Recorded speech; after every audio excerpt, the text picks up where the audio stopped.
નમસ્કાર ખેડૂત મિત્રો, તમે જોઈ રહ્યા છો ગામડાની માહિતી યુટ્યુબ ચેનલ. મિત્રો, આજના વિડીયોમાં આપણે એક બહુ જ મહત્ત્વનો મુદ્દો સમજવાના છીએ. કૃષિ રાહત પેકેજ 2025ના નિયમો શું છે? ખેડૂતોના ખાતામાં પૂર્ણ રકમ કેમ જમા નથી થઈ? એસડીઆરએફ અને રાજ્ય બજેટની રકમમાં શું ફરક છે? મિત્રો, વિડીયો છેલ્લે સુધી જોતા રહેજો, કારણ કે ઘણા ખેડૂતોને આ બાબતની સાચી માહિતી નથી. મિત્રો, વર્ષ 2025માં અતિશય વરસાદ જેવી કુદરતી આફતોને કારણે ઘણા જિલ્લાઓમાં પાકને ભારે નુકસાન થયું છે.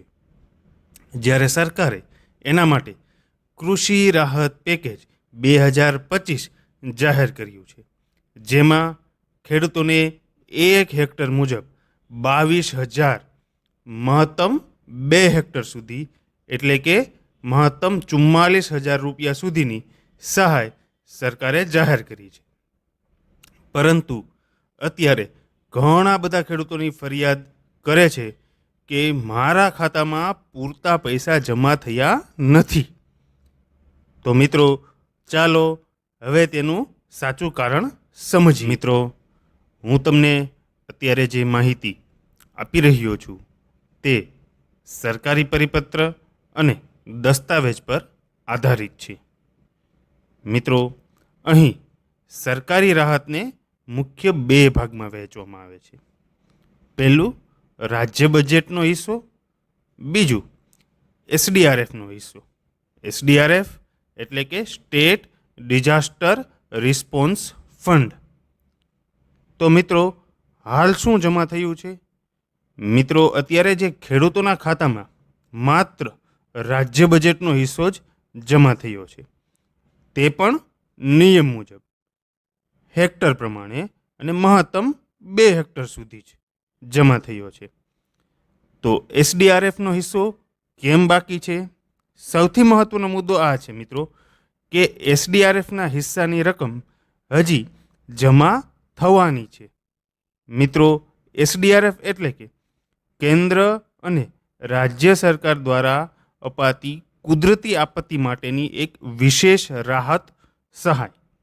આ રકમ માટે કેન્દ્ર સરકારની મંજૂરી જોઈએ, જિલ્લાવાર નુકસાનીનો અંતિમ રિપોર્ટ જોઈએ, ફંડ રિલીઝ થવાની પ્રક્રિયા લાગે.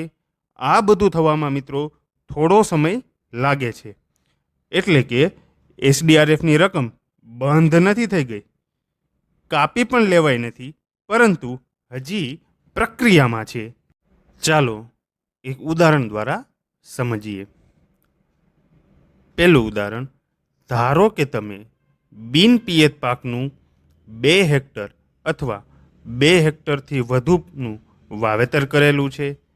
તે કિસ્સામાં એસડીઆરએફના હિસ્સાની રકમ 8,500 પર હેક્ટર મુજબ 2 હેક્ટરના 17,000 રૂપિયા થશે. રાજ્ય હિસ્સાની રકમ 13,500 પર હેક્ટર 2 હેક્ટરના 27,000 રૂપિયા થશે. બીજું ઉદાહરણ જોઈએ.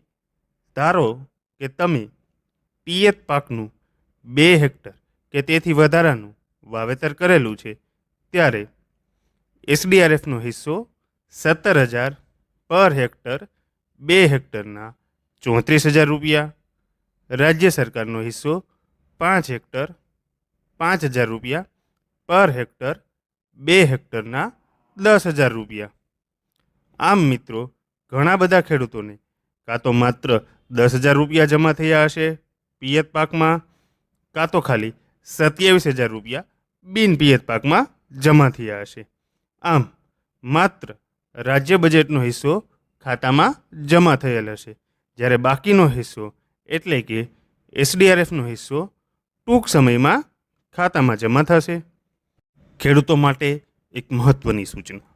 મિત્રો, ખેડૂતોને હું ખાસ કહેવા માગું છું કે ખાતામાં અત્યારે જો ઓછી રકમ આવી હોય તો ગભરાશો નહીં. આ અંતિમ ચૂકવણી નથી. એસડીઆરએફનો હિસ્સો અલગથી આવશે.